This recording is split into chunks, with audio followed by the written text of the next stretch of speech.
Christ returns, speaks his truth. Christ articles. Article 14, urgent message from Christ.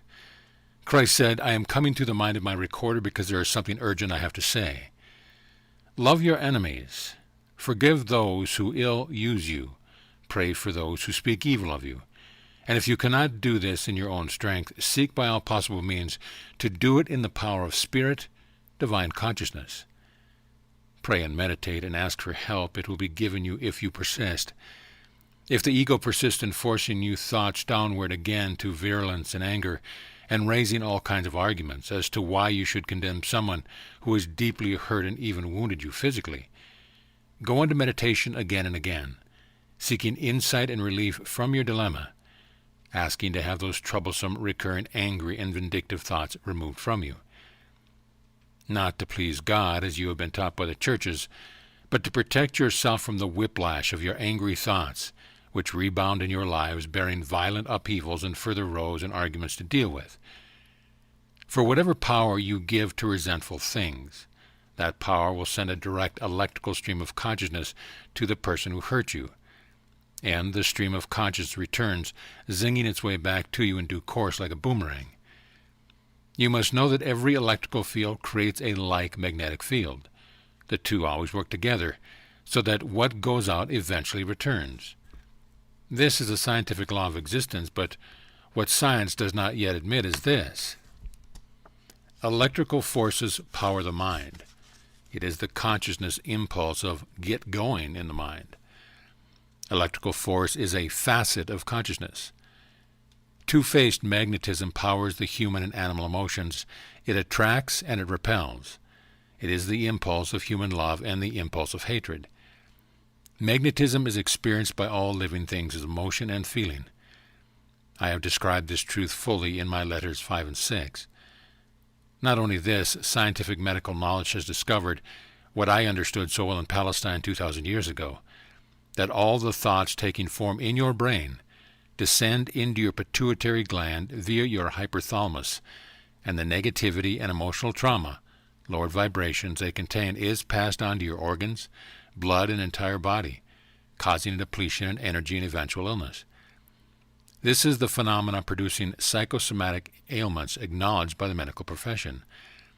When in Palestine 2,000 years ago, I told the Jews not to worry about drinking from unwashed cups, but to take note of and be concerned about what came out of their mouths. I have translated what was reported in the Gospels in the New Testament into the kind of words I actually spoke to the Jews, who did not have the remotest idea of what I was trying to tell them, and sadly, the various Christian churches are just as ignorant today. How could they understand? They did not have the enlightenment I received in the desert, which illumined my mind and imprinted in my mind the spiritual knowledge of the origin of creation and the laws of existence.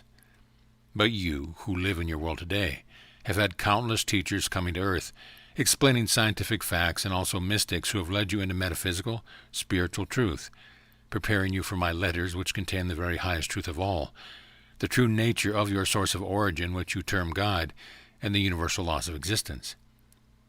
I now want you to think about the truly terrible and outrageous work certain people initiate in your world, despite all these teachers of facets of truth. The ongoing bloodshed in Iraq indicates which should make you all think deeply about the likely boomerang from such destructive actions. I want you to think of this situation from a spiritual viewpoint, which does not condemn, but sees the truth inherent in the thoughts and actions involved in the situation. Here you had a man, Saddam Hussein, who was determined to take power in Iraq and bring about peace, and plenty for his people, unevolved in true spirituality. He used most harsh and violent ways to control the nation, to silence those people who gave him problems. These people used violence in an uprising against him, and he poured violence back onto them. Here was a tyrannical dictator and a sect of people of the same mental and moral level. Their spiritual vibration, despite all the prayer and outward religious show, were as dark and dense and low as it is possible to attain in your world today. Hussein and these unruly people deserved each other. The Iraqi people tolerated, some even admired and applauded him because he kept peace for a volatile nation and gave them a chance to live their daily lives as peacefully as their innately aggressive nature would permit them. He fell foul of the United States, angered its leader, and equally governed by ego, the leaders decided to punish Saddam Hussein by imposing sanctions. Later on, a humanitarian impulse prompted the inauguration of a system, Oil for Food, which helped the hungry people of Iraq and gave American access to the oil they needed. But this measure was a severe blow to Hussein's pride and did not alleviate the national deprivation of general luxury and everyday goods enjoyed by their neighbors. I want you people of the world to give empathetic thought to the enormous volumes of resentment, hatred, anguish brought about by this action of a nation strong in their abundant wealth, armaments, trained soldiers, sailors, and airmen. I want you to understand that such national emotion becomes a living force of destruction of huge proportion. It is certain that no one truly on the path of Christ's way, my way, would ever have allowed such a sadistic course. Faced with the problem of having to deal with a Saddam Hussein, such a leader, enlightened in the spiritual and scientific laws of existence, would have called a session of enlightened people to meet, to meditate, and ask for guidance. My guidance would most certainly have been to call a meeting with Saddam Hussein and to point out the tragedy which would eventually result from the impasse between the two countries. An enlightened leader, instead of lording it over Hussein and threatening him with war, would have asked him and his advisers to drop a document, an agreement which both countries could live with in friendship, and which would promote a growth and domestic enrichment program for both countries. Such an enlightened leader would then read Iraqi proposals to establish peace and harmony, would discuss it peacefully with a sincere desire to establish well-being for all. He would call on his enlightened people to meditate and bring back any adjustments which had been received from meditation. In this way, the people under Saddam Hussein would have been gradually freed from the stranglehold of a tyrant. Saddam himself would have seen the benefits derived from a peaceful approach instead of an aggressive one, and Arab states would have been impressed by the success of the venture. This would also have caused the Muslims to rethink their present interpretation of the Quran. But what is the acknowledged and generally accepted worldly way?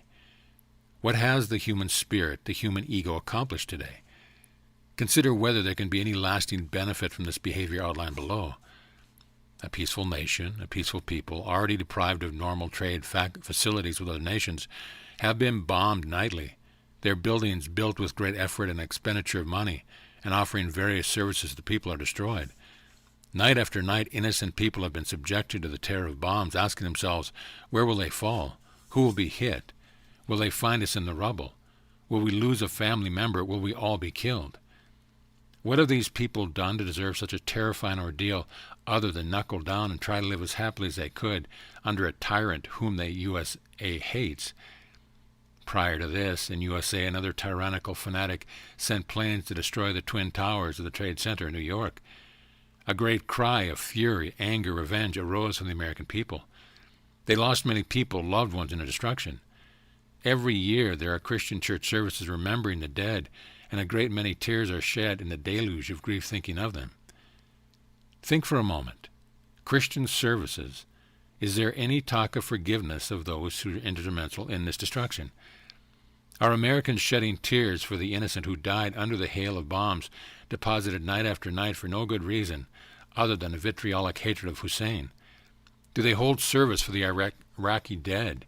Do they even consider they have murdered innocents who had no protection against the USA horrific weapons and had never done them a moment's harm? Just consider the weight of the emotional distress unleashed by all this insufferable and arrogant destruction of another country, destruction which has freed all the rebel fighting groups which Hussein had kept in check, unleashed a most foul mode of killing others, the suicide bomb. Every time such bombs go off, thus killing innocent bystanders, the Americans who supported war against Iraq should realize that it was their support which made such suicide bombing possible. Just consider the unleashing of the gigantic, untold emotional vibration of horror, hate, revenge, and retaliation that is now directed at America. How do the Americans think that all this hatred energy will be manifested against them? Because it will be manifested as death and destruction. It is a law of existence. Even Christian churches claim to believe in this law. Where there is no forgiveness, there is retribution in the form of cause and effect.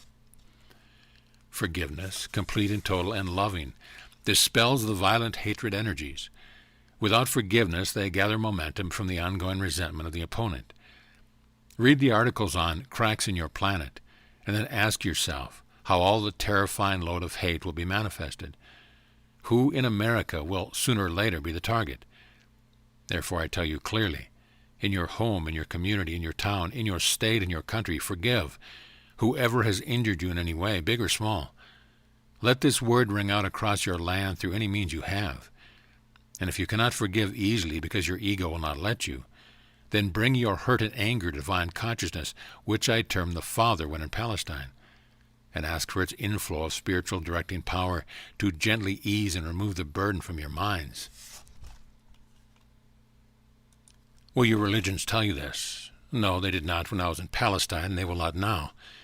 Indeed, those who occupy the highest position in the most powerful nations and cause the most horrific damage in the world are received with pomp and ceremony, smiles and handshakes by the religious leaders of the various Christian religions. The blind grip hands and give blessing to the blind. To hear truth, you must come direct to me. I am truly alive and universal in being. Come, and I will receive your call and will lovingly respond to it. Have the courage to join Christ's way and to follow the teachings I have brought the world in my letters. They will show you how to remain in tune and accord with the laws of existence. They will help you come into harmony with the universe itself, and all things will then work toward your greatest good and happiness and protection. End of article.